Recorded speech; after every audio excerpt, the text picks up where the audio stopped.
So I'm really excited to talk about this topic because I believe this has been an issue for some time, especially for large scale applications when they would like to achieve more scalable way to deploy not only microservices, but the front end too. And before I start with this topic, I can introduce myself. My name is Saulius Skeirys. I am originally Eastern European Lithuanian.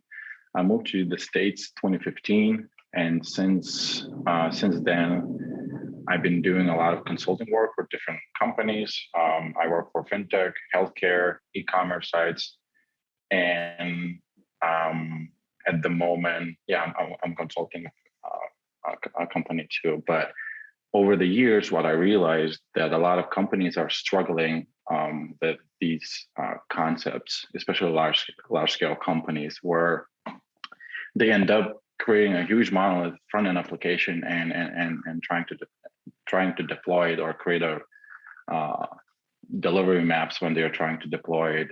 And when we are deploying multiple features, something breaks. You write all those tests, you try to cover everything, but when you have a large code base at the same time, you're still introducing higher chance of or possibility to fail. And a lot of enterprise companies, they try to develop in-house solutions to achieve this micro front-end architecture challenge. And they did achieve it, but a lot of them are coming with drawbacks that I'll be talking about today. But I'll be talking about a lot of things, and in the end, I will be showing a couple nice demos too that I will try to emphasize of all the nice features that Webpack Module Federation has. So our agenda today, I will, since I'm not aware of like any of your backgrounds, I will just very briefly talk about what micro frontend is and why this concept exists. I will briefly talk about available options before Module Federation was created. I will introduce Jack Jackson created Webpack 5 Module Federation plugin. I will have to cover some terminology around it. Then, of course, we will talk about who should use it and how can you use it. This will lead to a couple of demos. And we will summarize of the biggest benefits and some of the pitfalls and challenges that you might have when you use Module Federation. And of course, I will try to answer some of your questions. Like Bill was saying, feel free to drop questions in the chat box right now. Those will be answered at the end, or just take a note and we can have a discussion after everything. So question, what is micro frontend? In order to explain this, probably we have to jump back around 20 years to like 2000 and talk about how application development used to look like. We used to have one huge monolith application where we would have UI code, our business logic, our data access layer. So basically all the front end and the back end would live in one code base. That it used to be a nightmare. I was definitely not a developer back then, but I know there are some companies that still have monolith application right now, even like with the React as a front end, but they just choose to have one monolith application rather than splitting into microservices. Don't know why, but it just happens. And essentially what you are getting into, you're tightly coupling your code. It's harder onboarding, harder to release. You always have to like plan your releases, and just it introduces like a lot of overheads that simply by following some of the newer architectures, those goes away. So a lot of companies are doing that already. And the step forward was to take out the backend piece and start using microservices concept. And if you see in this middle graph, you still end up having a monolith front-end application, but now you are taking a lot of like business logic or data logic into the separate services. And in this example, we can imagine that we have some sort of like e-commerce side where we have product microservice that is responsible for, let's say, for fetching or retrieving, meaning products. We have customer microservice and order microservice. All of these are separate services, deployed separately, maintained separately. It could be maintained by different teams, and essentially, you're already achieving kind of better decoupling from that monolith application, and you already can achieve faster return times to production and stuff like that. But your front end still stays the same, because front end still is handling all those REST calls to the back end, and you can just keep building and building and building. And especially these days, we have so many different modern frameworks, and a lot of logic starts living in UI as well, like business logic. So we are just getting like introducing more and more and more and more on code. And of course, it's very easy to talk when you're talking like in a context of like startups or small applications. But when you're working for large scale, for enterprise, those applications are very big. And we can just imagine like Amazon or Facebook or Wayfair or Walmart. They have so much content on those sites, so many components within. So to make a PR only to like update a dropdown, it would be a hell, and release it then. So I think a lot of those companies already try to and achieved it one way or another, where they split their monolith front end application into micro front end, and that's where you see That's where you see this. Sorry. That's right. Where you can split your development kind of into domain-driven pods. So maybe you have a product pod that is responsible for microservice and the micro front end. Then you have customers pod, orders pod, and each pods, they're responsible for their own product or domain. And that just allows you to be more flexible. Again, you're separating now a front end piece from other front end pieces. They're not necessarily attached together, but in a full experience, you're still getting back that one nice Amazon site, let's say. So this is all nice. That's what micro front end is, but there's no good solution to it. People achieve this, but they're achieving these results at a cost. So typically in a monolith application, what problems we face? NPM is low. So when you, as your developer, probably some of you are, you notice that like anytime you're installing large application, it's installing a bunch of packages that take some time. Same applies for your CI flow. Complexity grows with application. It's inefficient to share feature code. Large builds introduces more ways to fail. Like I was saying, with a large code base, there could be like so many hooks that you just simply forget, or maybe your unit tests were not tested right. So you're exposing more opportunity to fail. Deployment time and effort takes a while. Also, for new developers, onboarding process takes way more time too, since they're seeing just one monolith application. Harder to control versioning of the packages as well. So micro front end, in general, what problems we're trying to solve? We want for each team to be able to operate and release those modules independently or applications independently. We want to avoid learning curves. We could even like split then by the responsibility. Like let's say these team are more like responsible for front end code, and this team is more responsible for like some sort of like GraphQL code or like D3 library implementation or something like that. We want to be able to share vendor code, so meaning like third-party packages.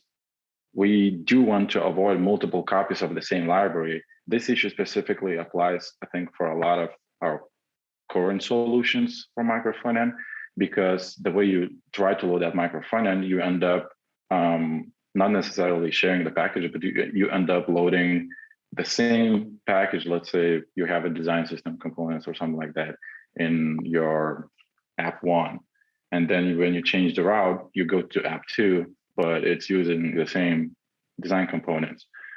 And you end up fetching the same library for it. So those chunks that you're trying to pull in, they just become heavy and you're just not achieving as much performance as you would like to. That's why Walmart changed, but I remember Walmart used to be super slow. We want entire experience for the user to feel like one single page application, to be smooth, even though in the back end, we would probably be fetching a lot of different remote entry points. We want single responsibility where each team is responsible for that specific product, and we want domain or product driven architecture. So again, what is micro-frontend? This is a very small example, of like more visual example, what I've been talking. We can imagine that even every single block could be its own pod that is responsible for all the features, or even this pink color. It could be one pod, and then those two different blues could be different pods.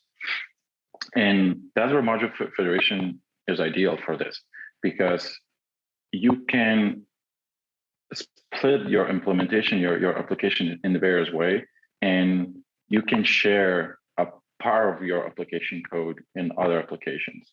And it will become very clearly once I'll be talking about terminology of module federation. Current options that exist right now. Of course, the most simple one is just a single build where you build everything together. All the modules available at all times. You load all those chunks. Of course, you can use like lazy loading to improve performance, but still you end up loading everything together. That's the third point is probably the biggest one, that any change in your application would require separate deployment, and we want to get out of it, especially in the front end. That for me personally, I know that it has been a challenge in a few companies where we want, for simplest change, not to develop the whole application, but only, let's say, a part of it. And with NPM modules, we are deploying the whole module, but still that NPM module is being consumed in the full application. So it's not necessarily a solution, but where we're moving forward with module federation, we can achieve that. And we definitely want to minimize this PR help when we are working on large monolith front-end application. Webpack had a feature, Webpack.externals. This feature allowed us to assume that that module will be loaded for you already, but for that you have to define. You have to create additional loader libraries.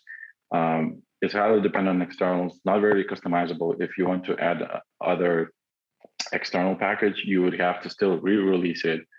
So it was hard to test. Other option, and probably the best option that was available before module federation was created, is to use single spot. If you're interested in micro-frontends, probably you already know about this. And I've used a single spot myself. It really helped us to achieve almost everything that we were looking for. It came at a learning curve. Single spot, it's a framework. It's not integrated in Webpack or anything like that. So you had to kind of figure out the configuration pieces. The package itself allows you to share dependencies, but if you want to load applications like your pages or something like that within your experience application dynamically, then that introduces a challenge to do that. And that's where, when I was talking about the loading design system multiple occasions, that's where it's happening again, where we're loading a big chunk of JavaScript that was loaded kind of before, but it was not shared. Other single spot issue was that they have their own inside store, and it happens that if one application crashes, it may affect other performance. It happened to me too, where some application crashed and the whole app crashed. So you have to be very careful around it. It's very opinionated, and coming back to what I already mentioned, it's a framework, so you have to familiarize yourself with implementation. Although I can say it's pretty powerful tool because they are able to they have adapters for any modern framework. So you can render Vue.js, React, Angular, different Angular versions within one kind of dashboard. And also you can render, I think, HTML code too. So it was pretty powerful tool. It just model federation came into place, and I think it's just better to do things better. Besides single spot, I can mention a few others like web components or server-side composition, but they're more concentrated around defining still entry points, and there's not many dynamic pieces into it, as well as sharing of the dependencies is not implemented. And of course, the old school way, I think it was iframes, but I'm not going to expand on that. Hello, module federation. So now all the slides will be only about module federation, and we'll cover terminology, how we can use it. And again, I'll show a couple of nice demos. Funny thing, this module federation icon, a friend told me today, it looked like COVID icon. So it's kind of funny. Module federation. These are Japanese words. What that is, module federation allows a JavaScript application to dynamically load code from other application and in the process share dependencies. If an application consuming a federated module does not have a dependency needed by the federated code, Webpack will download the missing dependency from the federated build origin. Amazing stuff. What it means, simply application can have shared dependencies, and they can share dependencies in between different applications. But if your application, like the next term will be host, but if your main application does not have that dependency, it will be fetched from your remote application and vice versa. And if your two remote applications are using the same dependency, it was prefetched before, so it will be reused. So that's where we are winning a lot when it comes to sharing dependencies. I think not any other solution that is out there, they're not allowing that right now. Moving on, when we will be talking right now about module federation plugin implementation, we have to know a couple terms. So first one is host. What will we call host? So host will be something that Webpack builds, and it is initiated first during the page load time. So in other words, I call that, like, let's say a dashboard or the main shell or index.js. Essentially just like your main entry point. After that, you start fetching everything else what you define in your application. Remotes will be the pieces of the code or applications or modules that you will be consuming inside host. And those remotes are also called remote containers. So when I will be speaking, you might hear me referring as a remote container, remote, or a federated module. So the way module federation plugin works, you can associate different relationships between those applications or between modules. You can have your project A and you can have your project B. Both projects could be host by itself, but then at the same time, it can be a remote too, meaning you're developing an application that has like several components, you render all of them for a certain purpose. But let's say you have some sort of like profile that is being used in project B. So you could remote, you could be a remote for that module, and then host B will fetch that from you.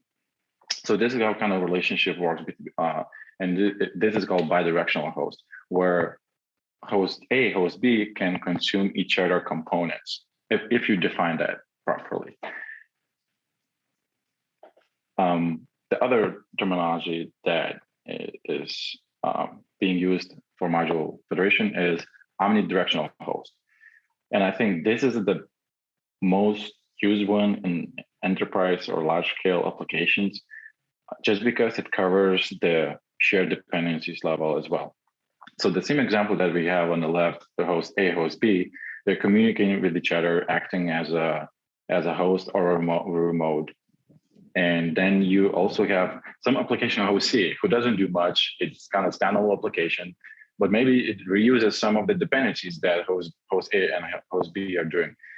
Keep in mind that all we're talking here, all these builds, they're served in like CDN, let's say, or server. So you have, access to all of it, and you just reusing dependencies that were already published. So host C, they might be sharing some common dependencies that host B and host A are using. The same way host A and host B, they might be sharing the same dependencies that host C are using. One, for example, would be React. React is pretty heavy library when you're loading by itself. So there would be no need to load React, or let's say, let's make an example, host B, that these two purple widgets, maybe they're super old React 15 widgets. There's a way how you could define, and by the way, who are not aware of that, React is a singleton, so it's not backwards compatible too, so you cannot initiate two versions of React. It would be a conflict and your component would fail. So for that case, module federation has certain settings that you could apply, and you could inject, even though host A uses React 16 or now 17, you could still inject host B widgets or federated modules that are using React 15. There are certain pieces of configuration that allow you to achieve that. And in the end, that's kind of like how you can build your kind of aggregated micro frontend. So again, what is module federation? It's not a framework like other names that I've used before. It's a plugin to Webpack 5. It imports code from other builds at runtime. I will cover that in the demo. Right now, it's a little bit maybe hard to explain. But essentially, as part of the module federation build, you will be creating some entry files. These are very tiny entry files that just holds information about that module itself. So what chunks to fetch, what shared modules are exposed, and then where they live. And it allows to run other behind the scenes features where module federation would be prioritizing which version of the pack of the shared module to pull in, but I will cover that more in a demo. It allows you to share vendor module dynamically at runtime. You can deploy independent SPAs without the need to redeploy the customers. So that's where there's a huge win because you can focus only on your product rather than the whole enterprise application. It has redundancy and self-healing capabilities in place, meaning if your shared module somehow does not satisfy your other remote container share module version that is expecting, it will fall back and take it from itself. Again, sharing modules, I think the best will be explained in a demo. It keeps developer experience the same without compromising the user. So you still have this kind of like the other topic, micro frontend feels like monolith. So you still have smooth effect, and the development process is just easier because you don't have to deal with a large code base. And something that I did not use it, but it works in any JavaScript environment. So it works not only with let's say React or Angular projects, but it works with Node or Electron. And also it works with Vue.js, or I don't know, Backbone still exists, but meaning it works with any JavaScript environment. So coming back to the same example that I had before, we have to start thinking about who will be a host and who will be remote. And each remote could be deployed separately. The same way applies for host. Now I have these examples, and these are just kind of like small code pieces of an example, how you would be defining a remote container, and how would you be consuming that remote container, or otherwise it's called federated modules. And the third example is how you define shared properties. The whole settings I will cover later on, but I just want to highlight some things. For example, here, let me make sure my pen works. Here you have these events and store. These will be just public names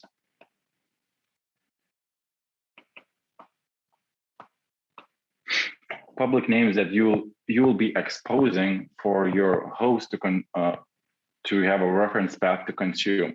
But essentially, where you will be going into, or internal requests will be made here. So it's internal request. My writing is not that great on iPad. And then in your host, you have to define your remote. So in this remote folder, in remote object, you will be defining the name of your federated module, which is here, and then so this will be a global name, and then you will have to specify a URL where that resource lives. Right now, just simple path, but essentially it could be like CDN link or some specific proxy link or something like that. And then in your application, you'll be able to reference, oh, pick me my store from store. So you put the require, of course, store, and then if you want to get your events, you do require. Sorry. Store events. So you could kind of see how this implementation would look like. Of course, I'll cover that in demo. And then the last piece is how can you share the modules from your federated application to the host, or from the host to assume that federated will be okay with it. You have this shared object, and shared accepts array of dependencies. It could just have a simple reference to, meaning like the name of the dependency, or it could have the whole object of that. And I will cover these settings like right now. The first type of settings that I will cover are module federation plugin itself. The contract has these options available, and the name, of course, you just define that federated module name, where you will be referencing in your host configuration. I did learn the hard way that this name follows specific regex. I did not find what kind, but I know special characters are not allowed. So myself, I'm just using underscore when it comes to applying this implementation. Also, that name has to be unique. So there shouldn't be in your federated application in your host, you should not have any references that are duplicates. Your application will crash. And then you can expose that remote entry as different library types. So CommonJS, ESM, or UMD. There are multiple more that are supported, and you can set a name for it. File name is just a property that you define that entry file name for when module federation plugin kicks in, from like where do you store that reference data about your federated module. And then you have exposes object. So this is where you define what components or what modules you want to expose. So you're acting as that remote container. Then if you want to act as a host, you need to consume something. So you define a remote object, and it follows certain structure too. Once I'll jump into examples, I'll explain it again. And the last part is shared modules. And that's where I have to expand on this, because you can share the modules, but also you can share modules in different scopes for different reasons. Um, so share modules in general, it's an array of either dependency name keys or the object itself. In that object, you can define different things. There's an import value where you can define if you want that dependency to be put in share scope, because sometimes you don't want that. You want to keep it just as a separate chunk to be loaded. There's a values as a share key and share scope. So this comes into place where when we want to, let's say, we have two remotes that are using React 16 and React 15. React is a singleton object, but we want still React 15 to be available. So we can put React 15 in different scope and reuse it in any other Federated module if we want to with different scope. I'm not sure if I'll cover this example, but as part of the example repository that I'll be using, it is covered there. And then singleton. So simply if your shared module is a singleton, meaning only single version per that scope, typically you just put everything in default scope and you just expect everything to work. But let's say like in the example of React, you would see an error or a warning if in case you're fetching a Federated module that are using certain different or older version of React, you would see a warning that there's a mismatch. But at the same time, if we are talking about some third-party libraries that you want to lock the version down, so you can use required version or strict version, then you just simply require that version.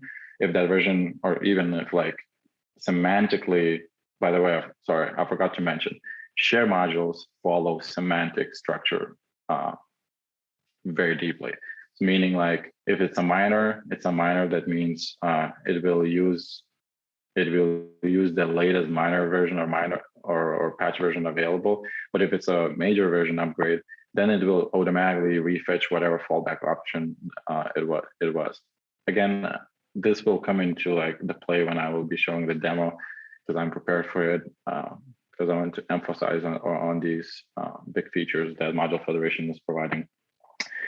So yeah, and then you can specify version, what version of the package you're expecting if you don't agree with the default one.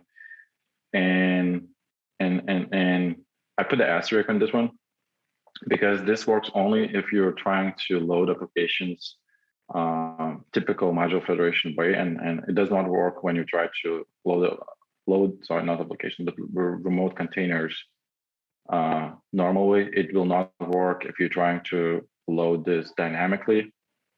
So what it does, when I was talking about this file name, those remote entry files, basically your host application will fetch all of them and will compare your shared modules. So that one thing is that we'll always pick the most, I mean, not the most, the latest version available and try to reuse it everywhere it can. But also it will fetch any other, basically, even though your chunk is not being loaded at that time of the view, but it will prefetch all the dependencies for you already. So on the time when a user clicks, let's say on a different route, it will already have those dependencies attached to the window. So it's like win and lose, because you're kind of like a little bit increasing your page load time, but then the UX part after page is loaded is, it would be acting faster. But again, this does not apply for dynamic approach, because it just simply works a little bit differently. And I will cover that in demo time.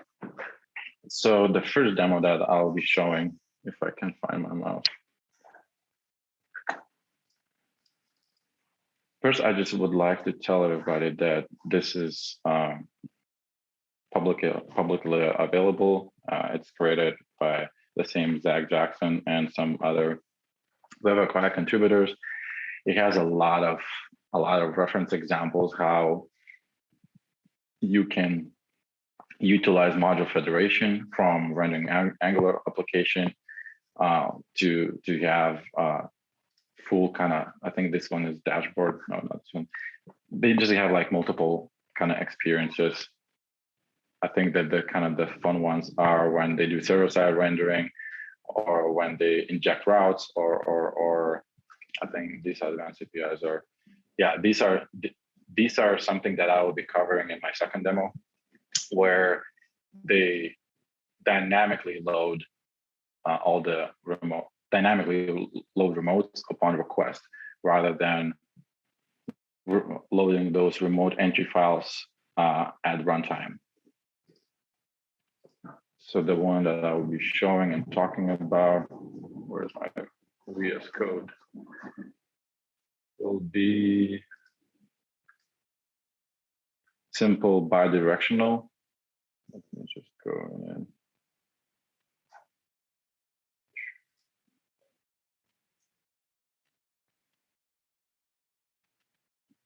By the way, if you'll be playing around in this repo, I've noticed that some of the dependencies are outdated. So don't be afraid to update some of the Webpack dependencies, because that's what I had to do for this demo. Because it's bidirectional did not work for me. But the way it was set up in this example, and by the way, the way you implement module federation plugin, it just plug into the Webpack itself. You export it and you start defining. There are certain settings that I already covered, and I'm going to go through this again. You're defining unique app name. You're defining that file name for that small chunk where you're exposing information about your remote container. And since it's bidirectional, so if you remember my slide where both hosts are acting as a host itself, but that's also federated. So that's why you're defining remotes, because you're expecting something to consume from somewhere else. So you're acting as a host, but also you're acting as a remote container because you're exposing something from yourself. That kind of sounded funny. And we have some shared dependencies. You can define simply the full dependency from your package.json dependency list, but also you can specify that, for this React, is a singleton, we will not accept multiple React versions in case anybody will try to load like 16.4 and 16.5. And it's and the version of it. App2, before I jump into code itself, App2 follows a very similar pattern, because essentially it's just a very simple example, but it's acting as a host and as a remote container. And the way you're consuming these, you simply lazy load them, because it's a remote entry, it needs to be fetched. And when I was talking about, or drawing, how you can reference federated module, you're defining like this. Since you already defined this global name will be reused in your application. And I'm showing wrong config. So this app2, this is how it will be exposed into your GSX code or React code. And you can just reference app2 and then use the name that was exposed from federated module. So let's say button, like uses relative path, and it will resolve to actual. It will make the request to actual code where it has to come from. So if I already started this, if I go back to my Chrome,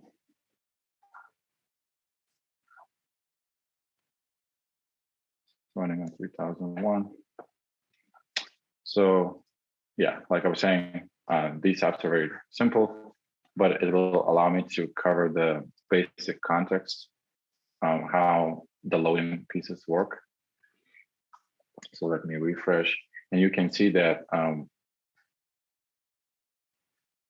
you're able to see, okay, let me refresh again. And when I was talking about this default module federation plugin implementation, we're already winning because we're not loading all the chunks at the same time. Of course, this example, it's kind of bad because we are loading. But let's think about that part where I was saying that first we are loading remote entry files. And those remote entry files, they just consist of data from your about your federated module. So if I would visit this link, how can I move? Okay. If I would be visiting just a remote entry file, you will see that whatever name I put in, it is being attached to the window. And that's why these names have to be unique. And probably that's why it's following a regex, because you cannot put scope package like @ symbol in front of it.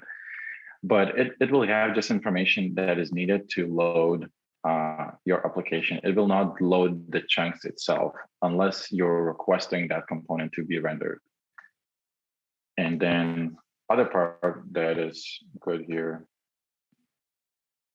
that while you're visiting the remote entry file, you're also able to see what dependencies are being shared.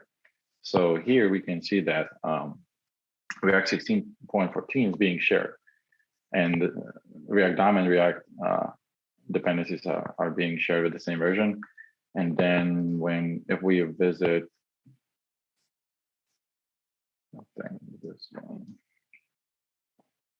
I think they are using the same dependencies, yeah. But essentially, it just allows us to read a little bit more about the remote entry and what is being shared. Let's say you don't have access to, I don't know, GitHub, whatever, app is deploying that federated module. You still can probably have access to the, the CDN location or something like that. So you could read this information from here. Same, you read what parts are being exposed. So I think if I look for a button, I should be able to see. Yeah, you can see this module map, what components are being exposed. Coming back to example, so app, this is app 2. App 2. I think directional. Oh, I forgot to update the name, but essentially these are different apps. One is app 1, which is loading itself button first, and then loading federated module button, and then app 2 loads their own button first, and then it's loading module federated button. There's a different implementation in these two, and that part is that simply I put one as a even internal one lazy loaded. I think it will be this one. So you can see how just chunks flying a little bit differently. Yeah. So you can see still we are making requests to the host, then we are getting our entry files. Typically, if this example would be more advanced, it would be comparing shared dependencies and using the one that is more up to date, the one that's latest, unless it's against semantic versioning of your remote container. But since we are also rendering everything at a runtime, we are fetching React DOM. You can see that even though we are getting this remote container from different, it's a lot of terminology. Even if we are getting this button from federated module, we are still loading only one React and one React DOM versions. And then just because in app 2, this button is lazy loaded, you can see it from here. So it comes as its own chunk because it's a React feature. And then other lazy loaded component is the one that is coming from our app 1. So this is very probably one of the simplest implementations how you could start utilizing module federation.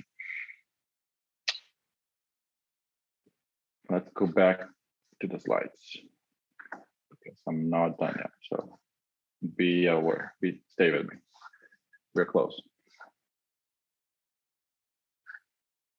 Okay. All right.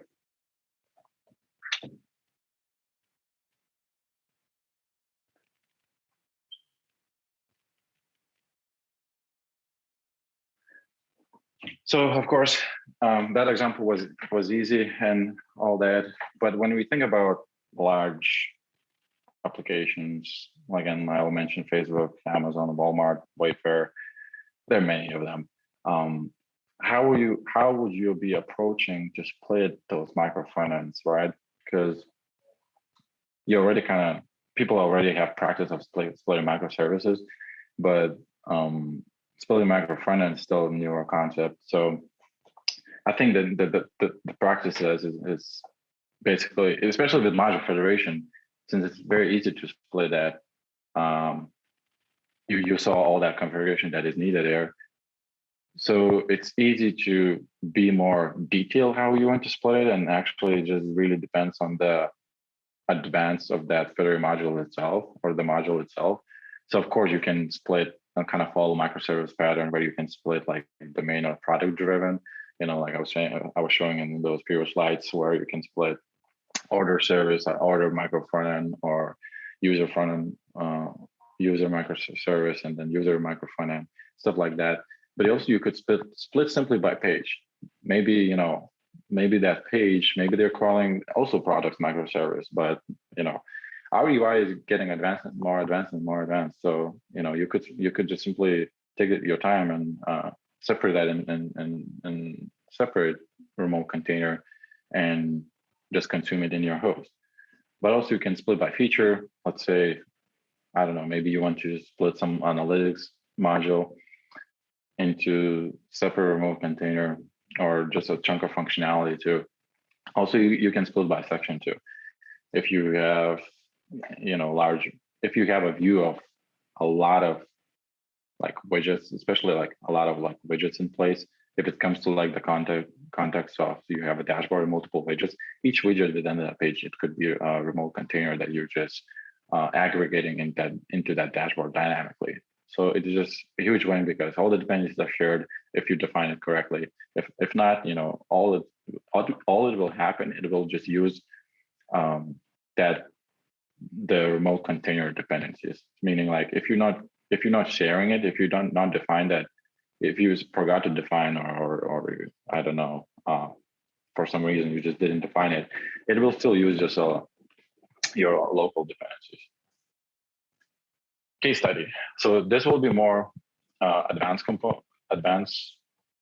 example. I put some effort yesterday and I created this pet book. It's a social media platform for animals. And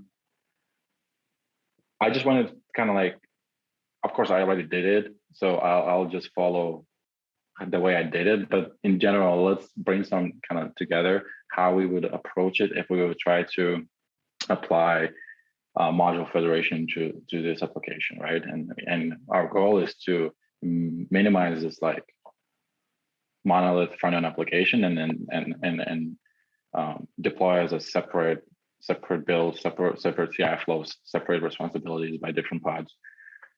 So let's talk well, I guess I'll be talking by myself, but let me highlight what I would think that it could be a different application. So remote, or actually let me put federated modules. What I would be splitting. So first of all, this pet book case study will have different pages. You can see there's a wall, info, photos. All of them will be acting as a page. So that kind of could be different federated modules. So let me just write it down. Wall, info, and then photos page. Then that the whole dashboard is a module itself too, right? Because like we need some sort of like host file. So we can put dashboard. Then what else we have here? I think these will be the main ones. But then as I was saying about sections, we can just simply, again, this is a very simple example, but like just imagine like just simply bear with me. We can take even this and define it as a separate Fedora module. We can take this, who is responsible for fence widget integration, and define it as a separate Fedora module that will be remotely injected. So let's say friends. Then we have also fence. And the whole dashboard, it will have its own design system too. So it could be a Fedora module too that you're sharing across all other Fedora modules. Because if you're a pod team, if you're, let's say, photos page pod team, you still want to have availability to spin up that photos Fedora module in your local environment, but also to be able to consume any other shared module. So essentially, the way I will be making this demo, all of these Fedora modules, they will be their own host too. So we will be this example, this demo will have design system too. And design system itself, it will have a header component, page profile component. It will have, let's say, post component, navigation, of course. This is all very simple because I was just using some third-party library, but in the end, still I'm exposing as a design system, avatar, and so on. So I think we kind of covered how we will be splitting all of these parts. Let me just jump into an example what I actually have.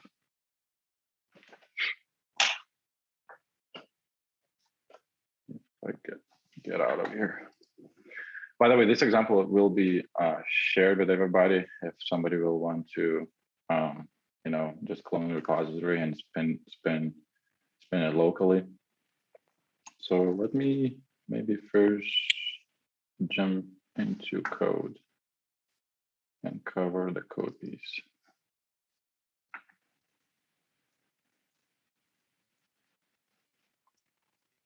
Let me zoom in. I think I forgot to zoom in. All right. Let's remove that because this will be shown for demo purposes. Okay, so that's the structure of my repo. Of course, since these modules are federated, it doesn't have to be a mono repo. I just created to store everything inside, but essentially we can act as this about or info. I think I end up calling it about, photos, home, I end up calling wall page, but these are 3 different pages that will be lazy loaded, and everything else are just Fedora, well, all of them are Fedora modules. It's just there will be a difference how I'm loading these, because friends widget, fans widget, and components, they're all being loaded kind of in synchronously, or not synchronously, but on a load time. So I'm not exposing that as a dynamic option to load, even though I can. But I just wanted to show the difference between the regular module federation plugin approach and also dynamic one. So if we jump, or we can jump, okay, let's jump into dashboard, because dashboard will be our host. So again, Webpack configuration is very similar. Maybe it has a couple more loaders since I wrote some CSS and file loader. But essentially we are defining module federation plugin name. We're defining what dependencies are being shared. We are defining remotes. You don't have to pay attention into this if statement at this time, but essentially we're defining remotes that allows us to use this global name inside our components, and we are defining remote entries since we'll be spinning up dev service of all of these remote containers. In our code, if I go to my code, I can simply just reference those components by using global reference name and actual actual component that is being exposed. So the fence, if I go to fence widget, Webpack configuration, not sure if you guys can see properly. We are exposing fence. So you can consume in a similar manner too. And then you're just passing in props, whatever props you have. Even next level probably would be if I didn't do it, but like next level could be, I would be managing store as a federated module. But at this time, I think my store is just simple GS file where I'll be holding some information about my application. So we have dashboard, we have component library. Like I was saying, mostly I just use like these few or created these few components, and I'll show you user interface soon. I forgot to mention box. Box is essentially just that kind of wrapper that is being used in friends and fans widget. But yeah, pretty much what I marked in with the pen, I think that's what's being created. And component development is no different than any other React development. It just, again, since we are exposing maybe a little bit more components from this federated module, we have to define everything what we expose. The last one, I'm using some Ant components like row and column, I expose as a default in order just to consume it. But these are all customs that were written. And yeah, pretty much how all the flow was going before, and there's no difference. You're just acting as a host and remote. One thing that I forgot to mention, especially only for module, if you want your application or your module to be used in this module federation way, there's a rule that you have to export index.js file that imports Bootstrap. I did not find the actual answer why. I just assumed that that's what helps remote entry file to be light, because it does not hold necessarily information about what an application lives. It just when they are building what Webpack builds, it just gets kind of metadata about that application, and that allows that remote entry file to be just like 100 bytes or something like that, or 200 bytes. Besides that, yeah, all these applications are its own remote and acting as host and remote container. And the best way to show it, just simply spin that up.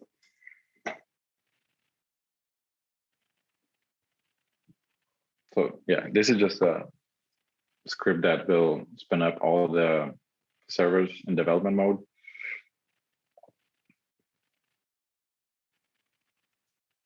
So now I literally can access. I can access any of them by visiting localhost.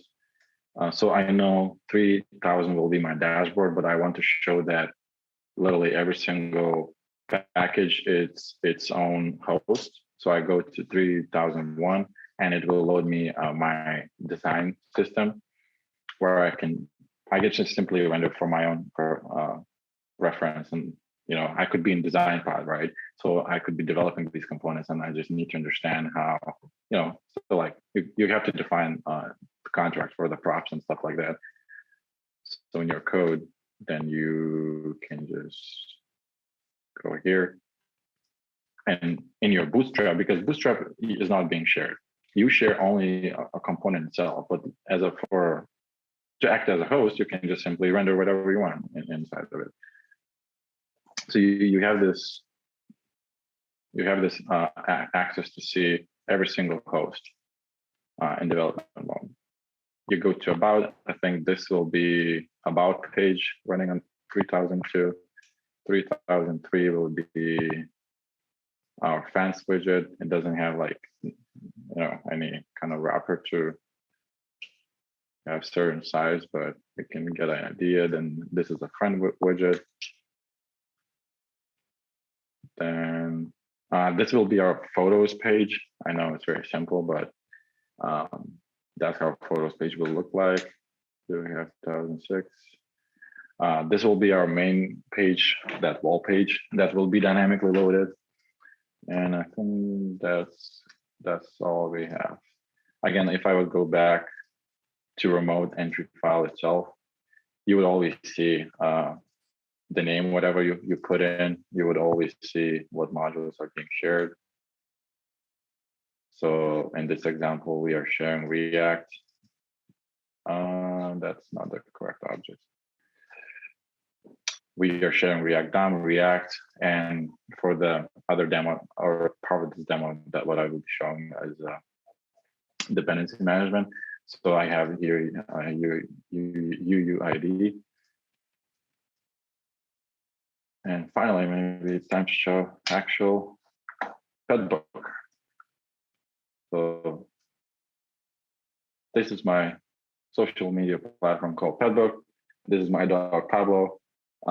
He has some friends, Oliver, Ophelia, Nori, and Riker, some randomly generated fans. But essentially all this information that I was showing, it is fetched module federated way into like one host application. And now it's time to see network tab, because that's honestly what we care the most when we talk about micro-frontends. So I was talking in the previous example that we first always fetch remote entry files. Before we fetch anything else in our app, we fetch remote entry files. Actually, it's not 200 bytes, but it's still very lean size. Oh, also we are in development mode. It's probably going to go down to only a few kilobytes. But we fetch all the remote entry files, and that's where that shared dependency management is happening. Depending on the semantic versioning, it will use across all the remote, or not across all the federated containers, the same version, unless specified otherwise. So we have our 3001, which is the design components that is being fetched. 3003, I think this 3003 was France. Yes, yeah, 3003 is France, and then we have 3004. So I think this one will be France. Yeah. So these three represent our regular implementation of module federation, but we are loading our wall page too, and you do not see that, right? Because like I was saying, I'm splitting these into two different examples. The first one is our default implementation. Let me open dashboard, Webpack config again, where we simply define what components will be used, and all these remote entries are being loaded initially on the runtime to compare these, to compare what shared module to load first. But for a different reason, for a different logic, maybe you want to load application remote entries dynamically. Maybe you don't want to load anything about that wall, about that remote entry. So it is possible to do with dynamic, following dynamic implementation. And for that reason, Zach Jackson created this simple script. Before I do that, I have to show indexation of file. That's the other piece where I was holding references, what remotes to load. So our about page, our photos page, our wall page, they're being loaded remotely. So it has to be injected in a remote manner too. All I'm doing here is just assign it to the window. Again, don't pay attention to the if statement at this moment. And then I'm using in my code, rather than using regular import statement like this, book wall, sorry, wall. I'm using dynamic import because if I will be using book wall, it would just import manually. And actually right now it would not work because I don't have it configured in here. But our goal is to fetch that remote entry when we need it, right? So then we can still use lazy loading and only load when we want it. So we have like suspense somewhere here. We have suspense, and then of course on our home page we are loading wall components. So this is being loaded. Now where? If we go back to an example, right? We first load remote entries. Then since we are rendering those components, everything else is being loaded, like React DOM, our design component stuff. We load the fence chunk, we load friends chunk, which are two different remote containers. We load profile because it's separately exported from design components.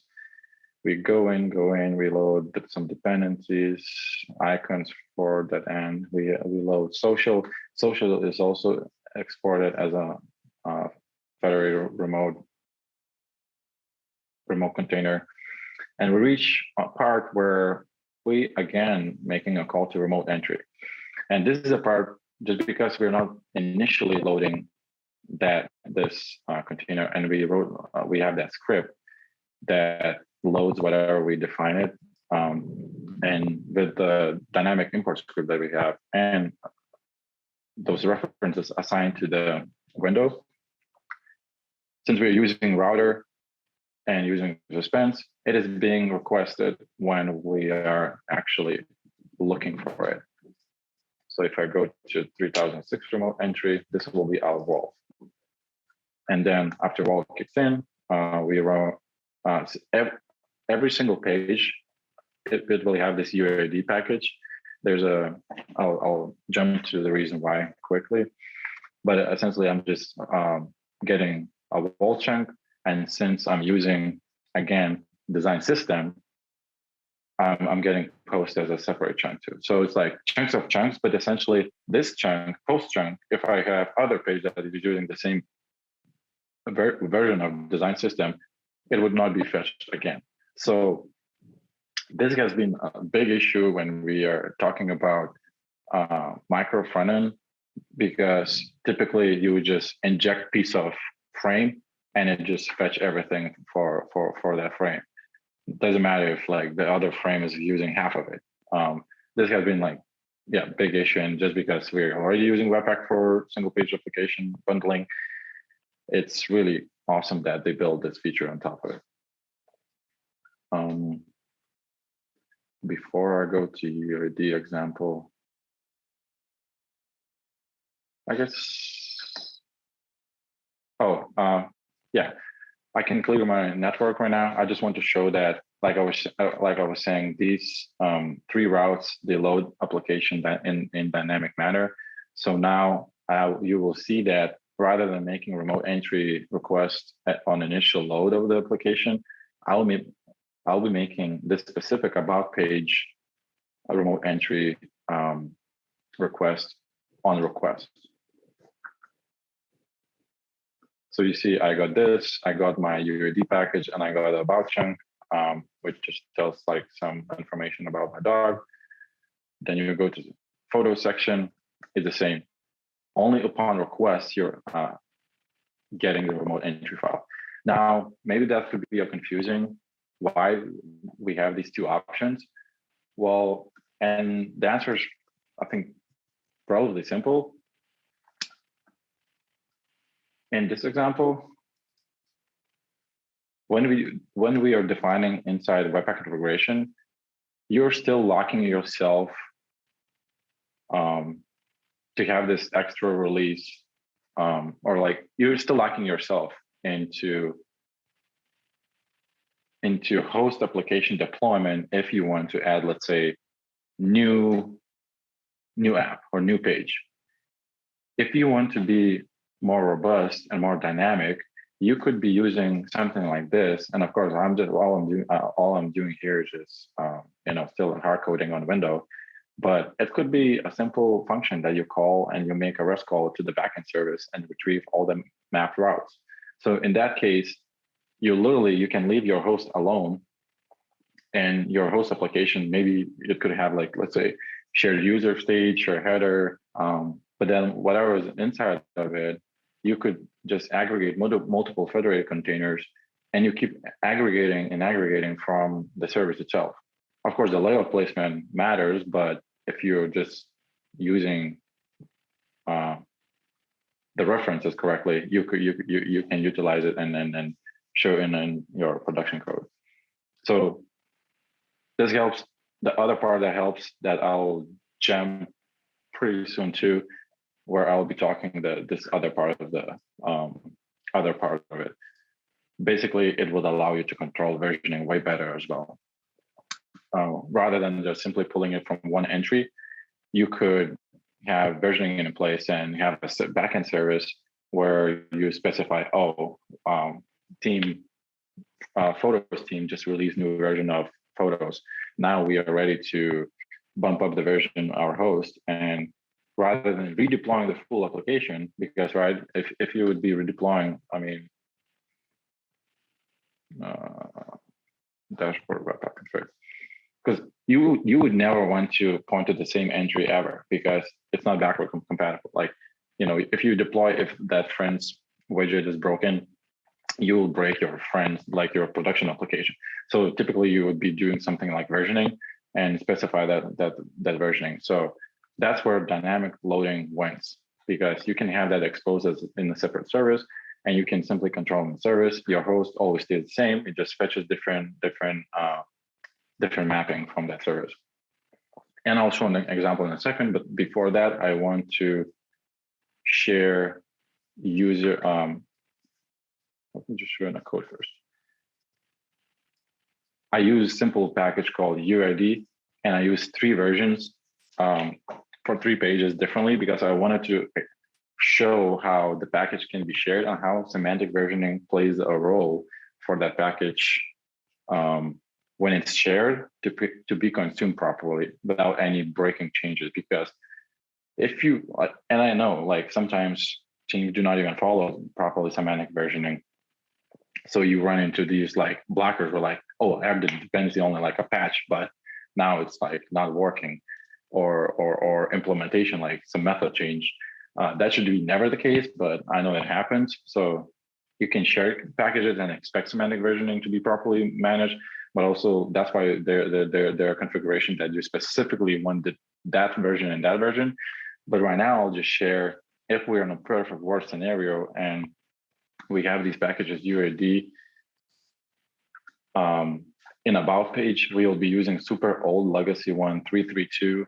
Then we have our photos page that we will be using 832, and we have our wall page that we will be using 820. So again, if you're familiar with semantic versioning, 820 is just a slider downgrade from 832, right? That's what I said. Yeah.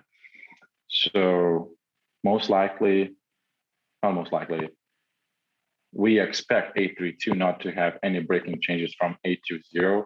So meaning, if we are fetching already photos page that already loaded for me 832, and then user goes to the wall page that is expecting user ID 820, this should not be requested, because 832 should be backwards compatible back to 800.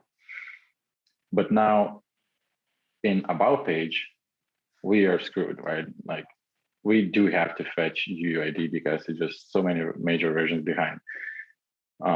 So that's kind of logic behind it. But now, does it work in practice? So let's do it a different way now. Let's load first homepage, right? Wall page has 820. Let me filter out just those requests.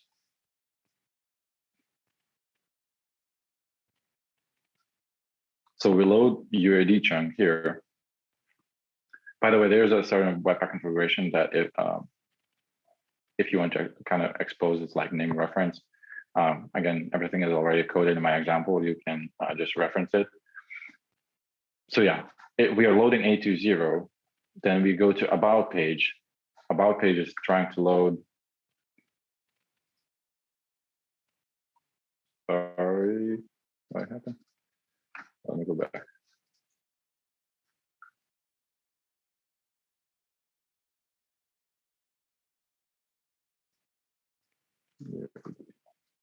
We have this, we load, okay. We load About Page, it loads another chunk, which is 320. And 820, it might not have some internal features of 832. So we should be loading another chunk of UID. And that's how it works. But now let's go in the back order because the most latest one is photos, right? And UID package is shared. So if we go to photos, we load UID as well. We go to About, there's no way, it's a major release. So we have to load. But now when we go back to homepage, since it's using 820 and 832 should be backwards compatible, we are not loading that. So that's how like we are saving some resources when it comes to user experience. Now, I've been talking just a minute ago about versioning, and this is, I promise you, this will be my last piece of example. In order to show this, I think the best way to do it is just simply build application first, because we can imagine that our index.html file will be making requests to the backend in order to get that mapping for remotes. So we can build it just for exactly for the sake of the demo.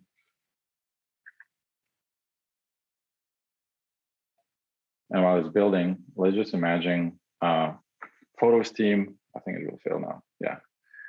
But let's say Photos team got a request from the product that rather than just having simple photos, now they have to be click to expand. I'm not going to create any new components since I'm using third-party design system. I'll just reuse what is available. Is it still building?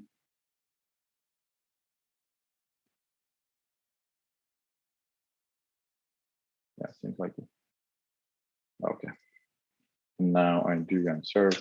So now I will just serve static files from all the apps or from all the remote containers. And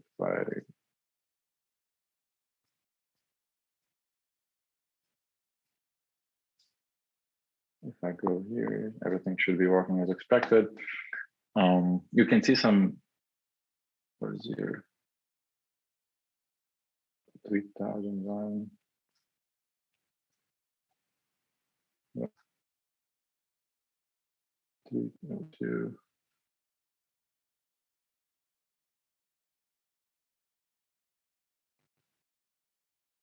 Let me just check one thing.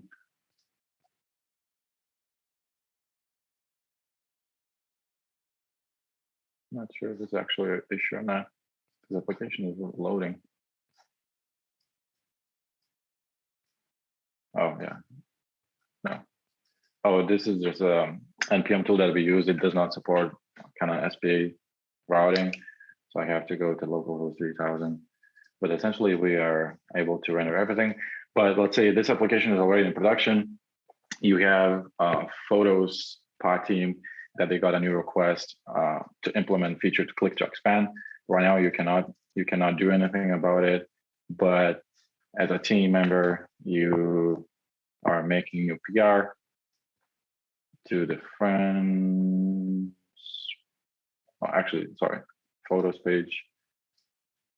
And since I'm using third-party library, it's just a simple flag. What was it? Okay, it said true.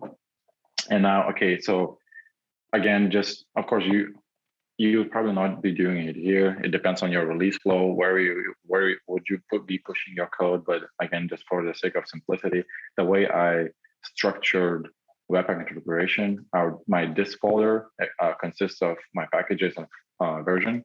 So that's why you saw those zeros. Let me just remove this.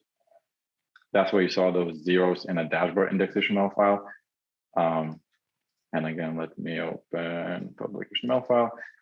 But just let's imagine that we have a service where we can map what routes to deliver. We run a CI plan for photos. We bump the version to 1010. Let me open a separate terminal window and just build this. Packages. Let's move on. Photos. Let me build it. This will build. I'm not even restarting my server because that server just serves the files that are in the folder, so I don't have to restart it. But eventually what Webpack will do for me right now, it will create another other chunks of files. So again, if I reload my demo site right now, I will still have the same experience where it's not clickable, but let's say I go to some sort of like configuration service, and then I'll choose that my photos will be, it will be coming from different remote location. And I don't need to rebuild anything.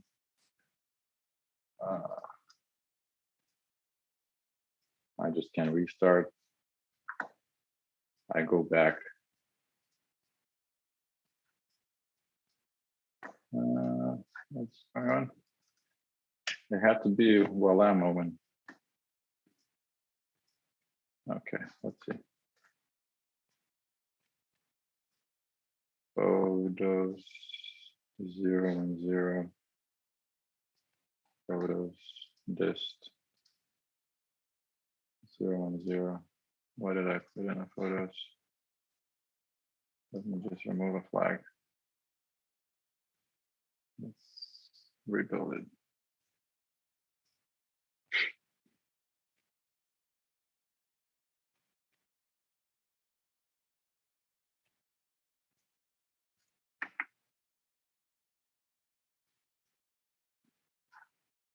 I feel like in one of those situations when everything worked before, but then when it's time to do something, it doesn't work. Let's double check index.html.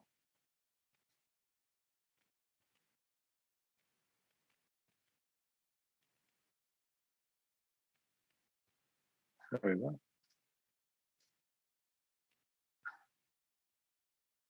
Okay, dashboard, this. Oh, my bad. I was editing the wrong file. We're already serving everything. So let's imagine this like our server, where nginx or something serves our index.html file. That index.html file, rather than having this hard-coded, but let's say it's making a REST request that returns us same object. And then in the service, we just update the mapping to take photos, photos from different location. And then immediately the user will have different experience where now his photos will be clicked to expand. So it just, me personally, I've been facing a lot of these issues a lot in the past couple of years. And I'm excited how Module Federation is moving forward. And I hope a lot of you will leverage it. So let me just summarize what we talked about. The benefits of this. Module Federation definitely provides you better flexibility for scalability, faster development. Like you were saying, you can have different parts that will be responsible for very little features, very little code. You can have your domain-driven development implemented as a product manager. You can have your micro-frontends upgraded, updated, or even rewrite parts. easily, then it's easy to ensure that the rest of the app remains stable, because all these remote containers are independent and it's easier to test it. Again, like I just mentioned, code bases are smaller and more manageable, easier hiring of experts, because you can just simply focus your pod for different needs. Of course, like the most global one is just simple UI development, but like I said, like you can have the whole GraphQL implementation made as a remote container and just consume it inside different hosts or other remote containers. It's easier to test and it's technology agnostic. Also run into some possible challenges and pitfalls, but they're not blockers. Styling and CSS scopes isolation is a little bit harder, because even though you're writing CSS, right, and deploying, and then you're using that as a remote entry, so you do not have one Webpack build, so you might not have the one kind of dashboard experience, and you might override style classes. But for that, there's multiple workarounds. One of them, simply use CSS modules. Other one, style components. And if you're leveraging also across your enterprise that already, that's not an issue. Cross-app communication or remote container communication could be a challenge too. But if you're familiar with NPM development, you could definitely write like some sort of like event system where on certain change in one remote container, you're just firing event, and then you have a remote container that is just listening to that event and applying the certain functionality, some sort of like meteor type of component that will solve that. Share state, it could be a problem too, but if you're again defining a separate remote container, that would resolve your issues. The big one, of course, since we are fetching content right from multiple entries, of course, like even my pet book example was pretty simple. But if we would be fetching remote entries from multiple locations, one of them could go down, or multiple could go down. The simple workaround would be error boundary component, right? Because you're lazy loading something, so you can have a fallback option. And with that fallback option, you can even make a configuration that you would have a fallback entry option. So you have options to go around that too. It's not provided by default. Session management and authentication could be more difficult too. But again, it just because if you're thinking already kind of NPM component way, one way or another, you would have to kind of tackle those. Of course, it's just when it's a remote container you're trying to consume, maybe that component itself in general not supposed to be used somewhere inside of application that is not authenticated. But I think then it's kind of like that component responsibility to, or that remote container responsibility to apply those security features. So you can check, some sort of like state exist, or simply session management could be its own product too, right? Or remote container too, and just consume that state. Naming, like what I mentioned, I think multiple times, naming has to be unique and in no special characters. And as we make any REST call, caching could be an issue too. So we have to make sure that remote entry requests has some sort of like macros or timestamp that in order not to cache the resource. And I think that will be all from me. It's been a pleasure. Thank you for participants who stayed on the call. And I will share these slides, and I think in the meetup comments, I think I can do that.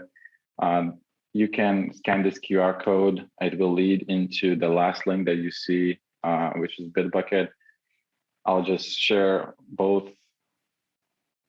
I will share my pet book repository repo. I'll have to update README file though, and then you will see the same links that are posted right here. And I guess we can jump into some sort of like Q&A. Cool. Thank you, Saulius. We have quite a number of questions in the chat, so I guess we could start with those. I don't know if you want me to read them or if you want to read them. What do you want? do you prefer? Yeah. 1 second, trying to figure out Zoom. Okay. I don't know. What's the practice? Do we go from the top down? I'm not sure. Yeah, if you do top down, it's it'll be from earlier in the talk to later.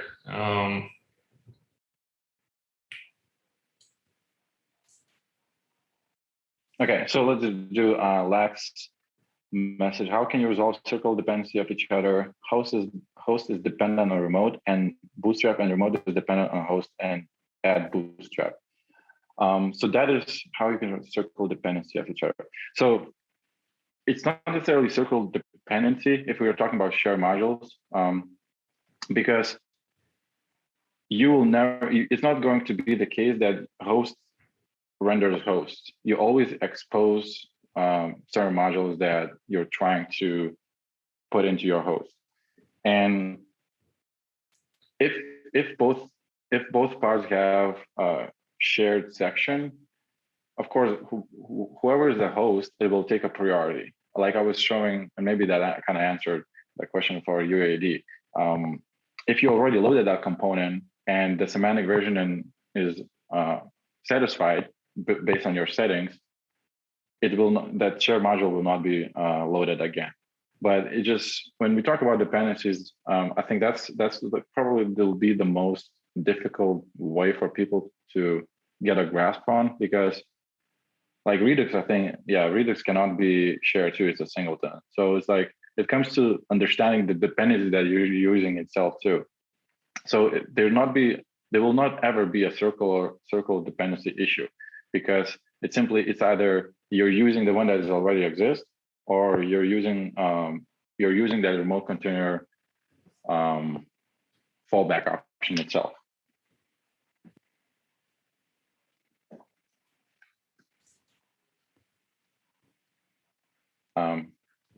I guess, is Lax still here? Do we have to? Oh, he put thumbs up, so we can move forward. How is that sharing happening with different micro-frontends? Different micro-frontends. Ravi, I'm not sure if I understand your question. Different framework micro-frontends? Ravi, if you can expand on your question, just following or just simply speaking up. Because if it's different framework, Angular, Vue.js, you can jump into those examples that Zach provides. It has implementation how you can render different frameworks as well. Sorry, forgot to read the question. I can see what issues this solves, but if we're deploying hosts independently, doesn't this introduce new ways to break an application? Can they theoretically get out of sync, or does the build process solve for that? So build process will not solve any of it. Your test will, because if you're a host and there's a dependency on some other remote containers, you can inject them into your host, which is maybe not necessarily the final dashboard, but you can still inject it and write your unit test. Like I was saying, that's why I specifically showed the versioning part too, because I think it's important, especially when we keep developing new features out and out and out. We do want to be consistent. So it will end up being a developer responsibility to write tests and define contracts. That's our big piece, because especially when you think about just a component piece, right? Like in a regular single page application, we define props. If you use TypeScript, then we add those types on top. So you could see while you're developing what issues might be. But of course, when you're fetching everything remotely, that will not be the case. But I think it's not going to be that hard, because we're already following the contracts when we are making calls to the backend services. So just you have to change your mindset a little bit and start defining contracts for your remote containers too. So Emily, I hope that answered your question. If not, please ask again or in more detailed manner. Other question was from Lax. How do we have dynamic remote URL path configured in host? So I think that covered in my demo. I think I mentioned different ways how this could be done. If that does not, okay, thank you. Thanks.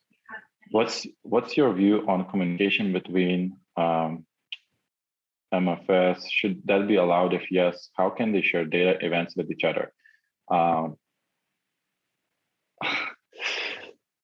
Sorry, I read the other one too. But I think also in my demo, I talked about how, or in my final slide, I talk about how you could simply put some sort of like mediator that you would be reusing as part of your host. Like every single host that pod is responsible for, you could be reusing it for kind of listening or testing features.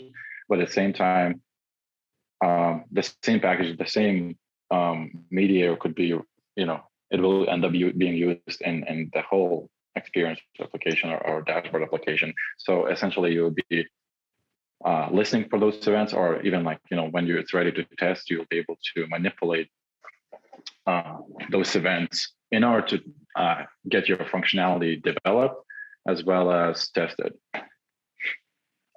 Same goes with shared data, and that's kind of like store management. You can have Redux store exposed as remote container and just consume it, and then every single regular, like, and the best way to put it, but like the way I had my pages, let's say every single page update the store somehow. So maybe you would not have that information on a load time initially, but you could update the store once you visit that page, or vice versa.